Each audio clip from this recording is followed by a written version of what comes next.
Lesson 3, the extra subject today is giving us a little bit of insight in meditation, correct meditation, the importance of meditation also. The power of the mind comes into play. But first, about the chakras. Have you heard of chakras?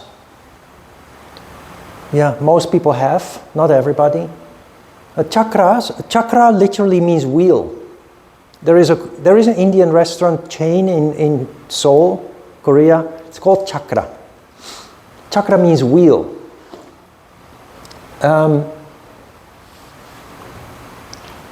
In yoga anatomy, subtle anatomy, which is about energy, there is a mention of 7 chakras.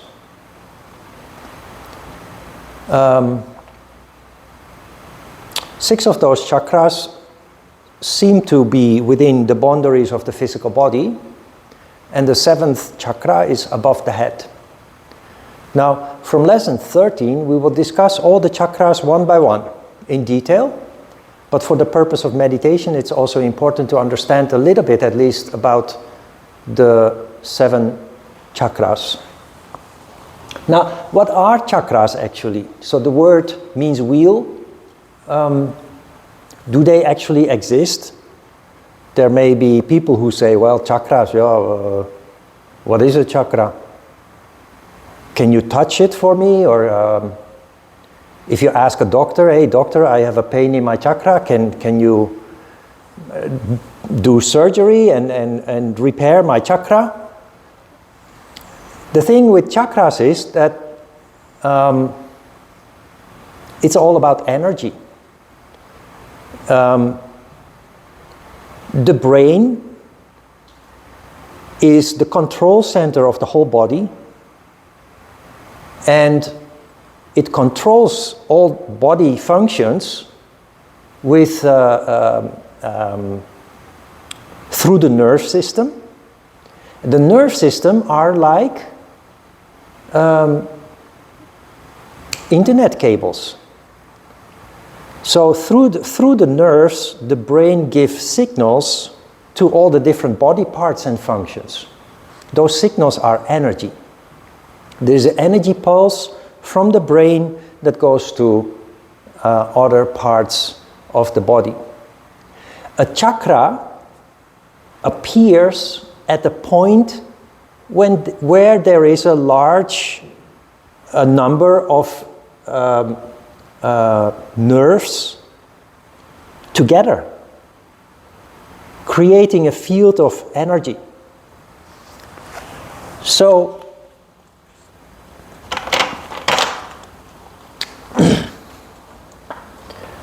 at the bottom of the spine you have Muladhara chakra. Then somewhere at the level of the bladder you have Svadhisthana chakra. Then a little bit higher around the diaphragm, between the diaphragm and the navel, there is Manipura chakra. Then there's Anahata chakra in the chest, the heart chakra. Then you have the throat chakra, Vishuddhi. Then you have Ajna chakra. The 7th chakra is outside of the body, and it's not pictured. If you look at, if you look at the Hatha Yoga Pradipika on the front, the Hatha Yoga Pradipika PDF file that I sent you, it has an illustration of a person in meditation with all the chakras. And Ajna chakra is pictured as a diamond, as a gemstone, and the crown chakra is pictured as a flame, the flame of light, the flame of knowledge, wisdom. One day I'm going to sell my drawings. Picasso. Anyway, not so important. What is important is to understand that the chakras are directly related to our functioning. So from the brain, this is the brain. This is the brain. From the brain, from the stem of the brain, through the spine. The spine is the highway of our nerve system. So from the brain is a bundle of nerves that goes through the spine and at the level of the throat, a smaller bundle, a semi-bundle, separates from the main bundle of nerves to take care of speaking, to take care of swallowing, to take care of hearing also. The ears are related to the throat. So at this point, just imagine that there is a hole in the spine through which a small bundle of nerves separates to take care of the functions on the throat level. It is that separation, that bundle, that creates the field of energy that you cannot touch, you cannot see, you cannot smell, you cannot hear. But with modern phototechnology, they have been able to actually show the fields of energy that we call chakras. The modern phototechnology is capable of showing that light that occurs. So the main bundle continues to go down, and at the level of the chest is then responsible for the function of the heart, the lungs, and some other, the glands that are located, muscles that are located. So you have another, there's not really a hole in your spine, of course, but there's a semi-bundle of the nerves is separating from the main bundle. The rest goes down. Manipura chakra, responsible for all the digestive functions. Then it goes down further. And you have Svadhisthana chakra, responsible for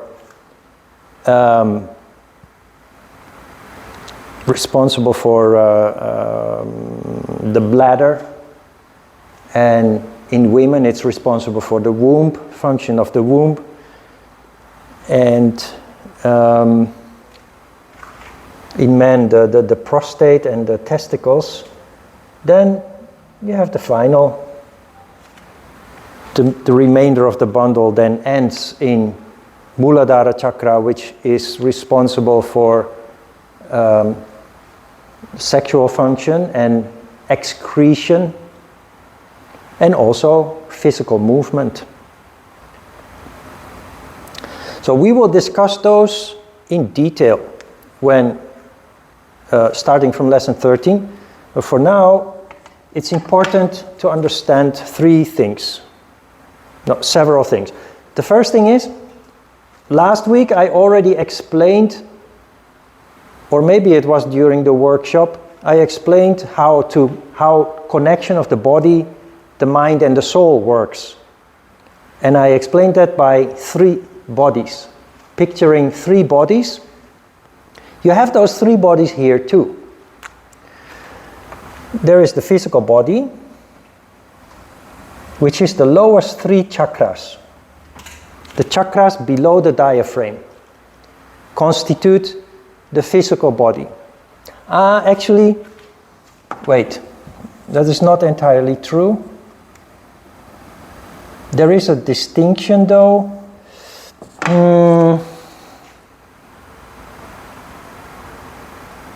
The physical body exists out of the lowest 5 chakras. The reason why I separated, because here you have the diaphragm. This marker doesn't work so well.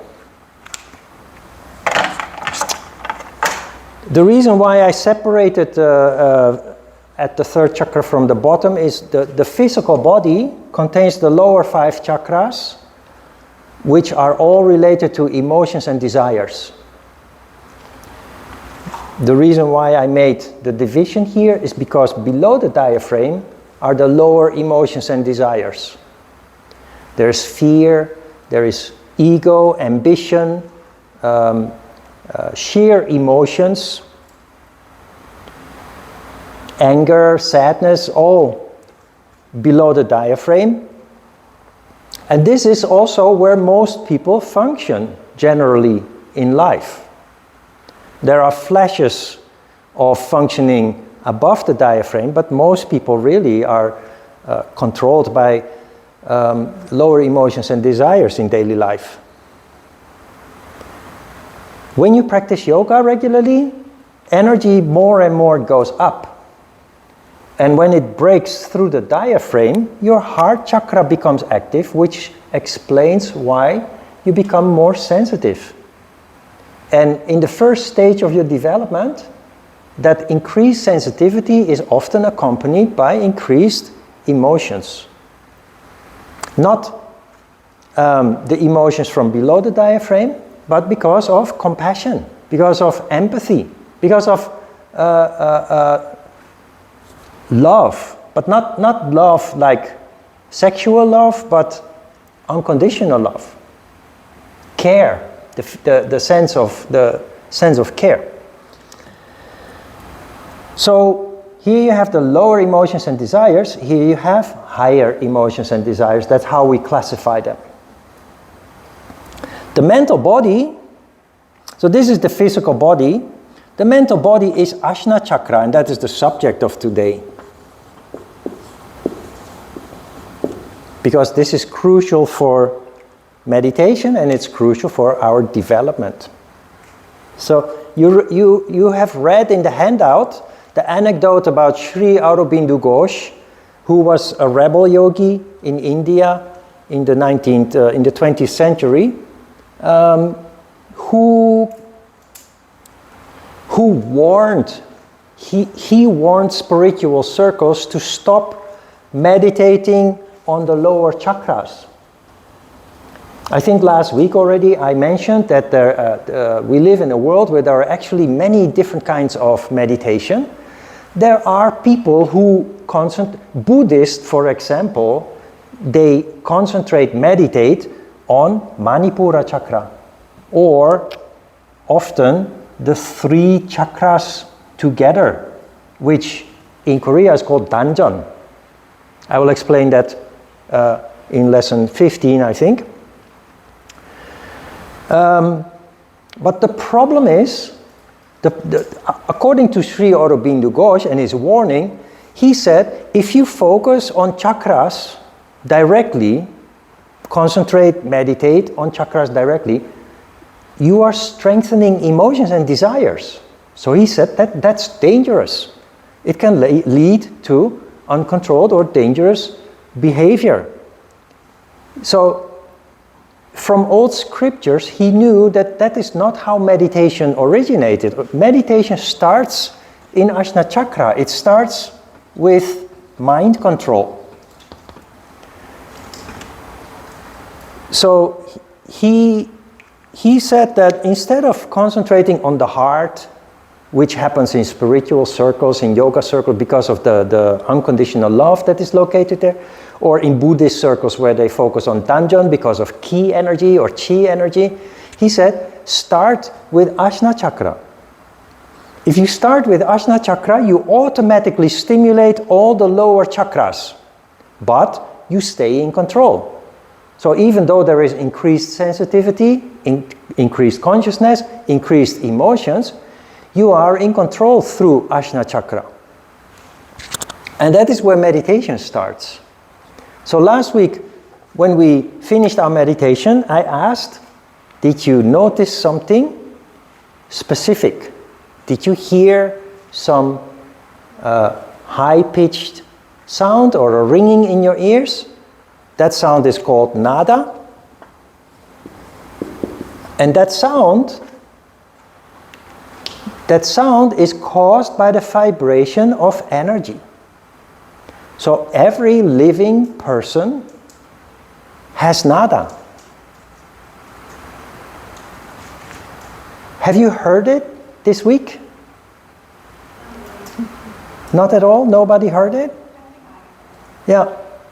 Did you hear it? No?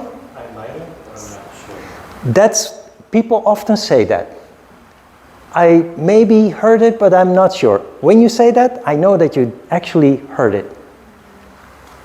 Yeah. If you haven't heard it yet, don't worry. Don't try to find it, because the harder you try, the more difficult it gets. It will just come naturally. I hear it now while I'm talking to you, because I've been listening to Nada for the past 40 years, consciously, and before that, as a child, subconsciously. So Nada is the vibration, energy vibrates. So in the silence of your meditations, you will start hearing Nada. And it is here, it is in and around the head, about 60 centimeters sphere of energy that is vibrating. So the healthier you are, the more energy you have, the clearer Nada is.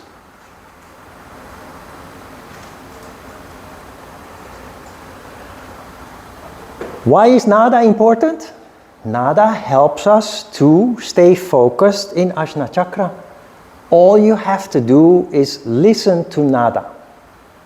In the beginning you listen, but when you become a little bit more skillful in your meditations, you not just listen, but you start actually concentrating. And by that, you pull all the energy from the bottom up, because energy goes where your mind goes, where your thought goes. So if you concentrate on Nada, your thought is in and around your head, all the energy will be drawn there. That is how in yoga intellect is developed. Not by studying hundreds of books and mathematics and languages and science, but by directly stimulating the body where intellect is functioning, in Ajna chakra. So, that in short about the chakras in general and Ajna chakra in particular. Then about another subject that we have talked about a little bit before, that is also mentioned in the handout, about the brain.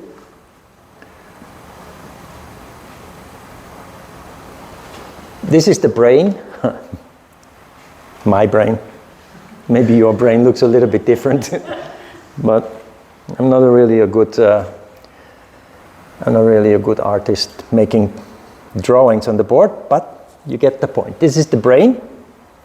The brain exists roughly out of two major parts. This is the cerebrum,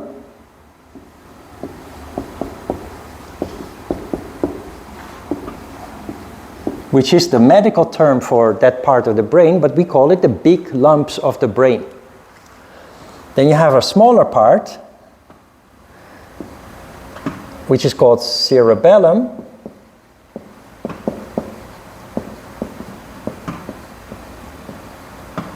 It's the small lumps of the brain. Now, ancient people, remember, they did not have any education. So intellect was very poorly developed.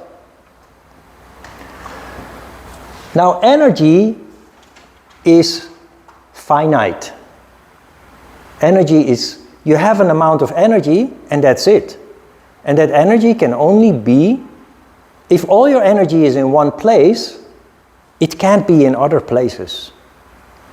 Of course, the ideal picture is that your energy is everywhere, not just in one place. But that is what you achieve when you practice yoga. But normal people in their normal uncontrolled condition, generally their energy is in a certain location, concentrated in a certain location. So most people's energy is in their belly, That is why many people are suffering from emotions and desires and not in control of those. Ancient people without development of the intellect, which is located in the big lumps of the brain, they had all their energy here. Now the cerebellum is a little bit vague, but it is where sensitivity, intuition, chikkam in Korean, intuition is located here. And we now live in a world with all our education, which leads to a very highly developed intellect.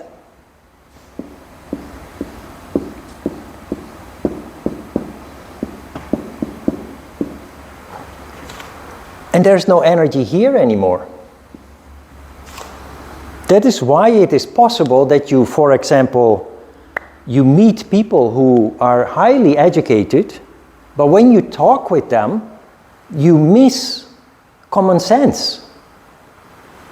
You lack sensitivity, you lack insight. That is because their intuition is not working. All their energy is here, so there is no energy here. Ancient people without any education at all, they were very sensitive. They had a very strong intuition. The problem is, they didn't have an intellect that could help them understand all their sensitivities. Maybe you have a grandma. It's often the ma, not the dad, the granddad, is often the grandma who's very superstitious. It's very likely that she didn't have any education or very little. Where does superstition come from? Superstition comes from sensing vibrations. You feel the energies in your surroundings, in your environment. Your grandma feels those because she has lots of energy here. But since she does not have lots of education, she doesn't have rational thought. She doesn't have the capability of the intellect to rationally explain what she is sensing. And that is where people develop fear. Fear of the unknown leads to superstition. Now we live in a world, the younger generations, they are not bothered by superstition at all. They're super rational, super logical, but also they are not sensitive anymore. They don't sense the vibrations in their environment anymore. And that is a sad thing. That is what causes the disconnect. Disconnect from the environment, leading to the destruction of it, which is everywhere visible. We are destroying our own environment because of that disconnect, but also disconnect from other people. We become very selfish as a result of this, which is also one of the causes of many of the problems we see in society, the division between poor and rich and educated and uneducated and what have you. So ideally, you have your energy distributed over both the cerebrum and the cerebellum. Then you have rational thought plus the sensitivity, the insight, the common sense and logical thought that lead to genius. Remember I think at the workshop or last week in the first class, several times I asked the question, is spirituality a luxury? Many people think it is, but it is not. It is incredibly valuable because it leads to unique functioning of the human being that other people are lacking. It adds a whole new dimension to your functioning, to your consciousness. Genius is called genius because it is in the spirit. It's a Latin word that actually literally means spirit.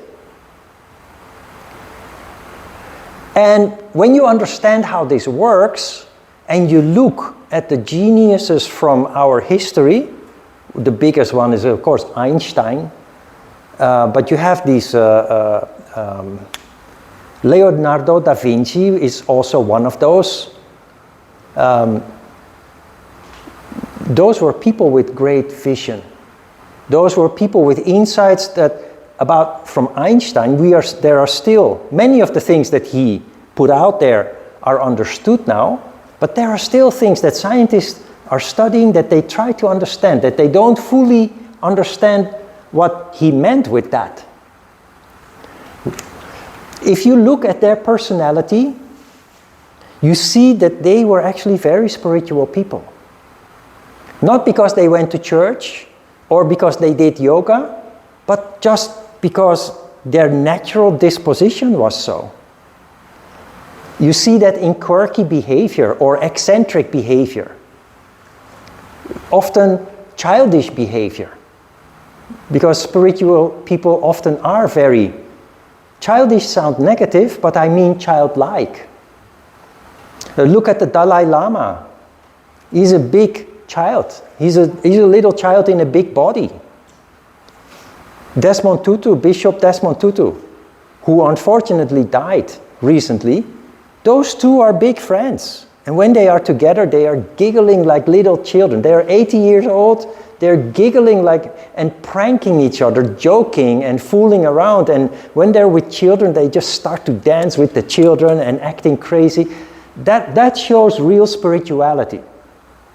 A person who claims to be spiritual but who is very tense and dark and serious is not spiritual. Because it always goes together. Real spirituality comes with that playfulness, because that is in the higher levels of your consciousness. Genius is an indication of the cerebrum and the cerebellum being in harmony with each other.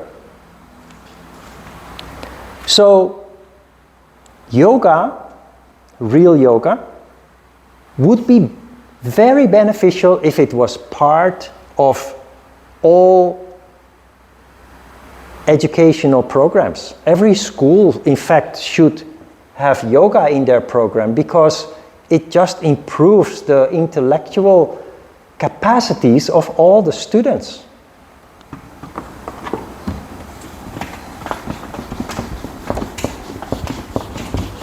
Then meditation, Ajna chakra. Just Ajna chakra is your head.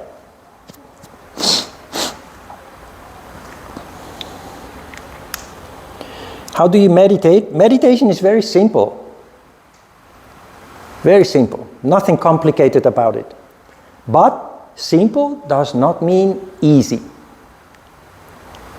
Especially in the beginning, meditation is not easy because you're working with the mind, and we're not used to controlling the mind in the way that you need to for meditation.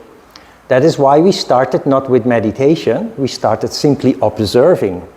Because when you observe, you naturally become aware of the mind's activity. So you cannot control the mind if you're not even aware of its activity. So we start with observing. But now, today, you get a tool. Because nada is your tool to meditate, to control the mind. Remember the principle of the laser beam. When you control the mind, you are creating a laser beam, in fact. And you do that by concentrating on nada. You try, when you sit in meditation with your eyes closed, you try to concentrate on the center of your head. Now, if you cannot hear nada yet, you push with your finger between your eyebrows. And you push hard, and you put your hand back on your knee, and you concentrate on that spot. it is very likely that you start hearing nada. When you do that, if you don't hear nada, no problem, just continue focusing on that spot. Because if you push hard, you leave an impression there, you focus, you concentrate on that impression. Now this is what happens. When you become aware of your subconscious mind flow, you know that there are many thoughts all the time. Thoughts are energy. Remember the house in Siberia that loses lots of warmth because it's not insulated. That is what happens when there is uncontrolled thought production. You're losing energy, valuable energy. That's why people are always complaining about being tired, being gloomy, depressed. Many of the modern diseases that we are suffering from are actually caused by loss of energy, not by physical activity, but by mental, uncontrolled and unaware mental activity. As a result of your observation, that unaware activity becomes aware, and then you can take control. So what you do, you concentrate on the center of your head. If you hear nada, you concentrate on nada. Listen to nada and more concentrate on it. If you don't hear nada, you push between your eyebrows, you focus there. And this is what happens. When you concentrate, all the energy goes inward.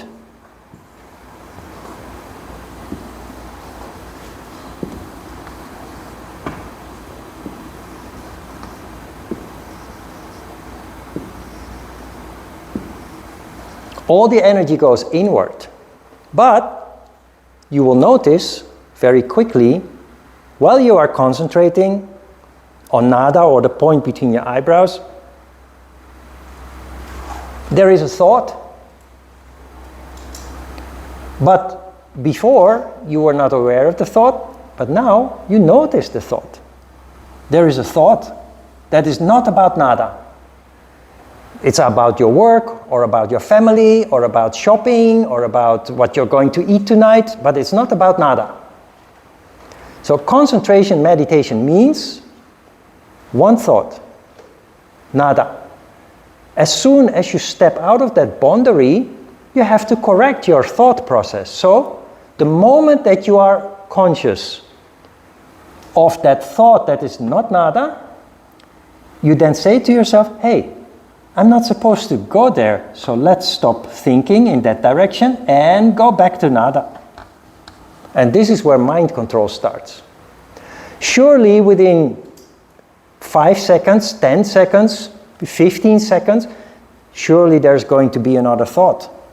So energy is scattered. You're, again, losing energy.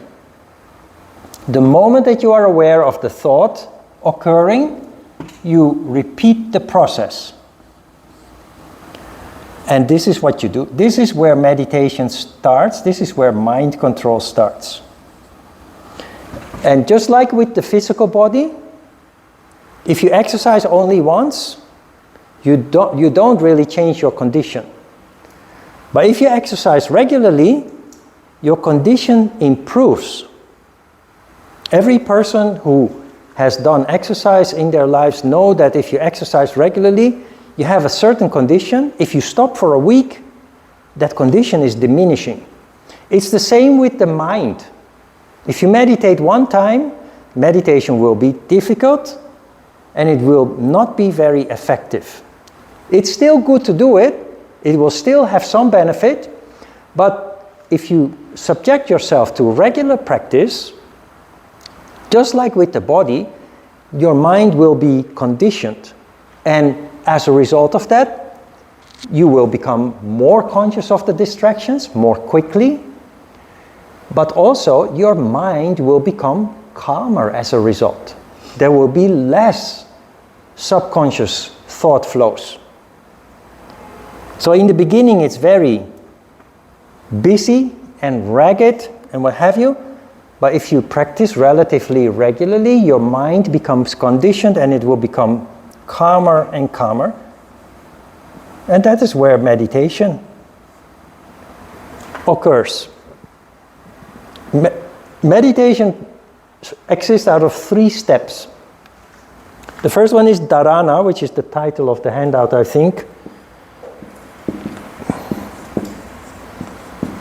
And Dharana does not mean meditation. Dharana means concentration. Meditation is not possible without concentration. So that is what you start with. Actually, we have inserted a step before, which was observation. Because that is simply the natural step to lead to concentration.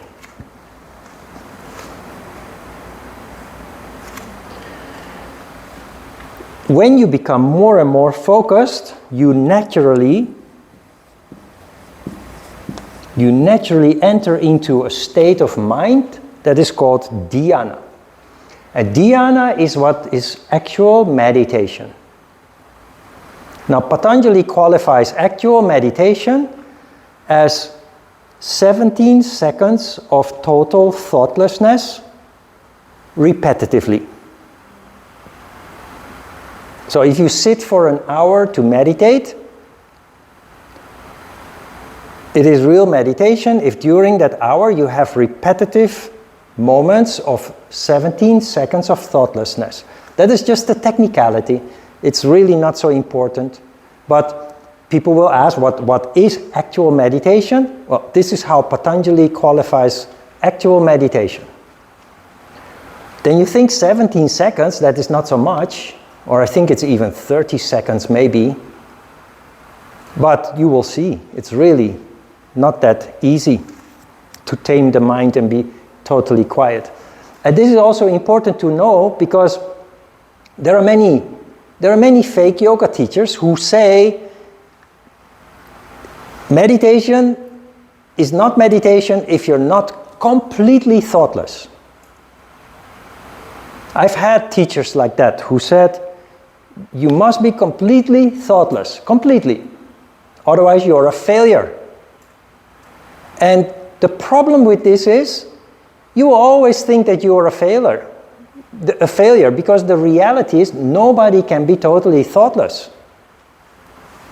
So these kind of yoga teachers who say these kind of things are actually doing harm to the students because they undermine your confidence.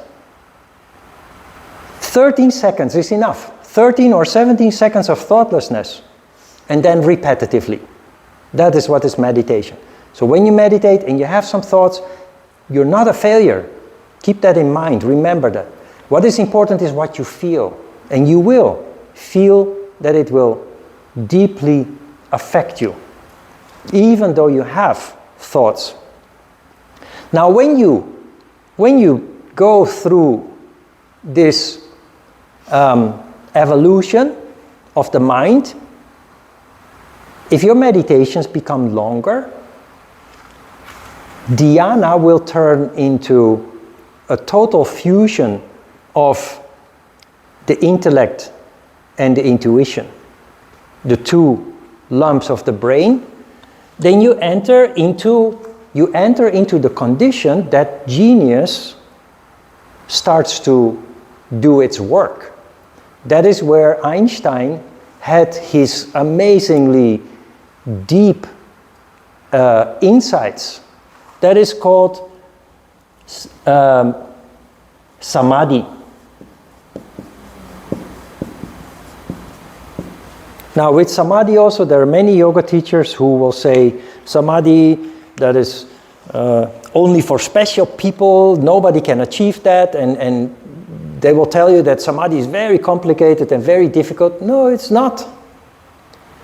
It's simply a natural consequence of your effort to meditate. It happens naturally. You may have experienced, when you are daydreaming, you are in fact experiencing natural, spontaneous samadhi. It's not controlled.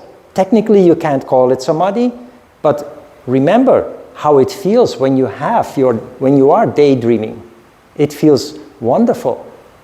You feel timeless. You feel as if you're not connected with your body.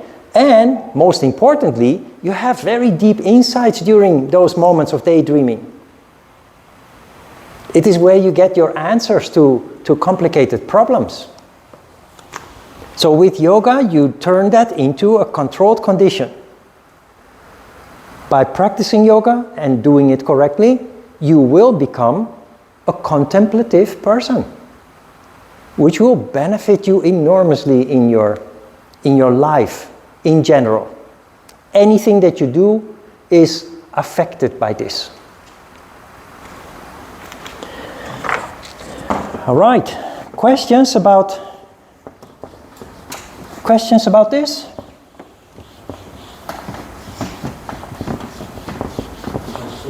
Yeah. Do you think the psychology of flow is related to condition of the mind? The quality of what? Flow. You know how psychologists talk about total concentration and they call it flow. Like top musicians when they're playing, they feel like time is stopping and one movement. Yeah. Sometimes people, when people are very focused on something, they say, I'm in the zone or the flow. That is when your energy is up there. And it makes you connected with whatever it is that you do. You connect with the essence of whatever it is that you do. You function on a higher level. That's this. When you're in the zone, do you think that's in the 3 steps that you talked about? Would that be concentration or meditation? When you're in the zone, you're in samadhi. Or a samadhi-like state.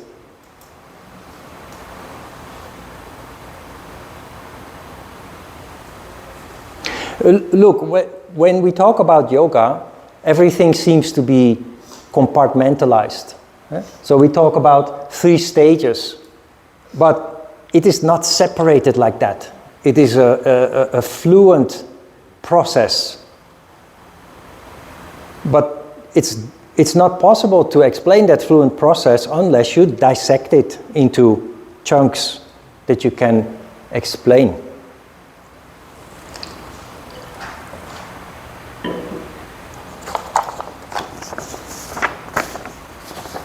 Oh, about Om. We start the class with 1 Om. We finish the class with 3 Oms. There is a reason for that. I'm not superstitious. I don't like rituals unless they have a concrete meaning. Om is one of those rituals that I stick to because Om is the sound of the universe. If you read the Bible, there is a chapter of John. The chapter of John starts with the first sentence saying, "First there was the Word." And then he doesn't explain what it means. Just some kind of story starts. So it's very mysterious, that first sentence. First there was the Word. That word is the start of the universe started with Om. Because Om is pure harmony. And as long as there is harmony, there is no manifestation into matter. So many people don't understand the Holy Scriptures, including the Bible. So it's just an interesting story or a nice story. Some people like it and other people don't. But that's not the point. I don't go to church. I was born a Roman Catholic, but I don't believe in the God that Roman Catholicism tells me I should believe in. I have a much more nuanced way of looking at, and since understanding all this, I have a totally different look at the story of the Bible. Because the Bible is about the creation of the universe in the beginning. In the beginning. And according to the Bible, just like Korean culture and yoga are 5,000 years old, according to the Bible, the world or the universe is only 5,000 years old. That's because Our history doesn't go back further than that.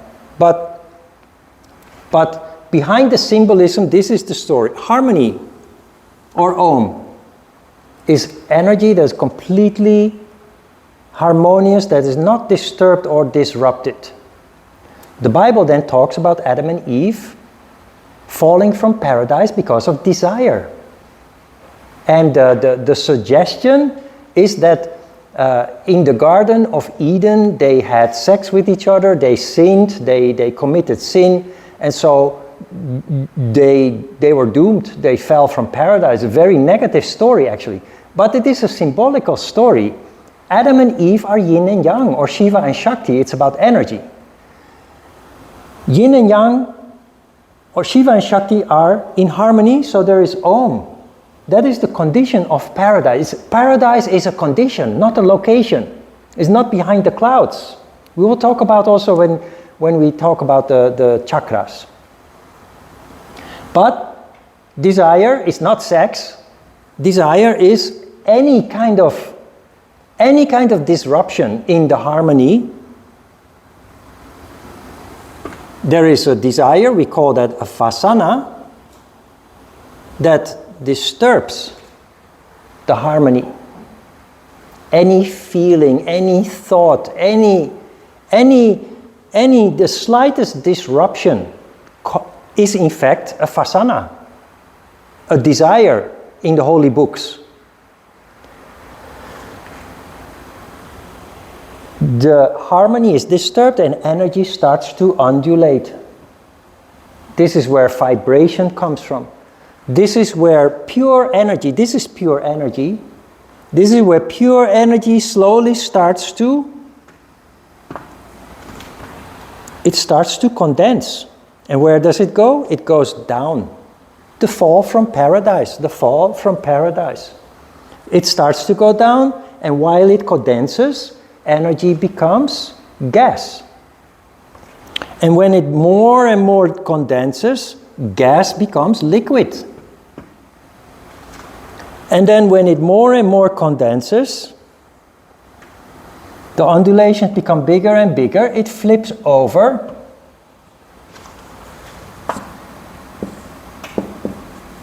And solid matter is the end product from energy to gas to liquid, solid matter. Anu, this is very interesting, the ancient yogis understood atoms.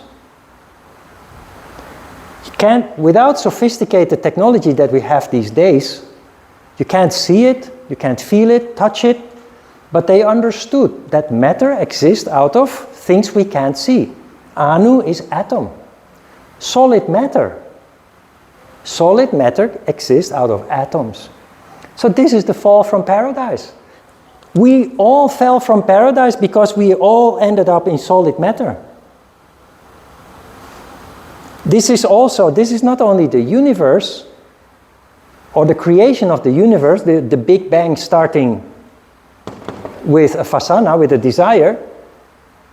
We are like a small universe that started with soul energy.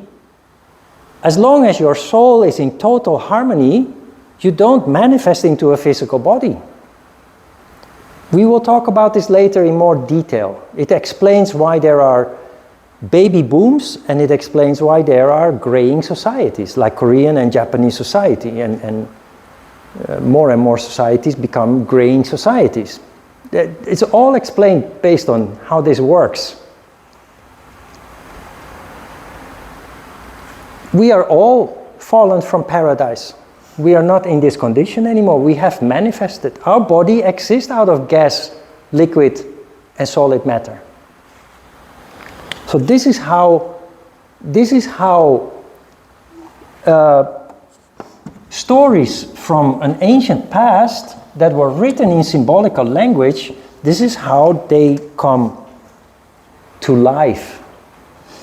Because with our rational mind, we do not understand the practical value and the practical meaning of those stories anymore. But ancient people didn't do anything out of luxury or just because they had an interest. It was just the way that they described things. And we don't understand that anymore.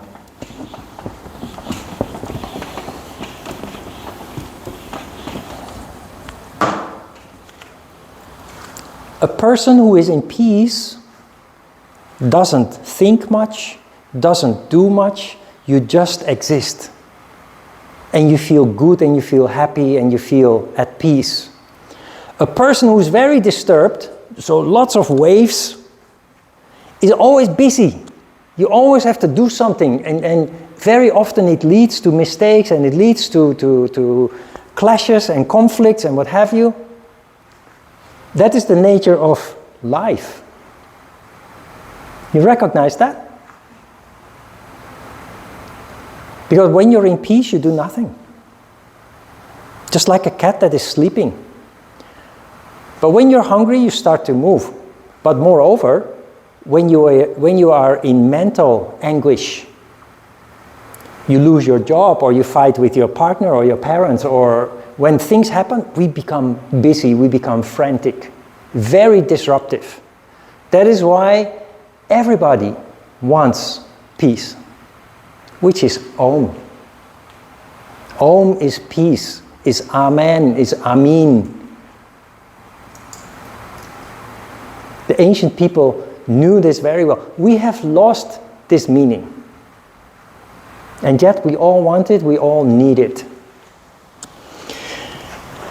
Let me restart.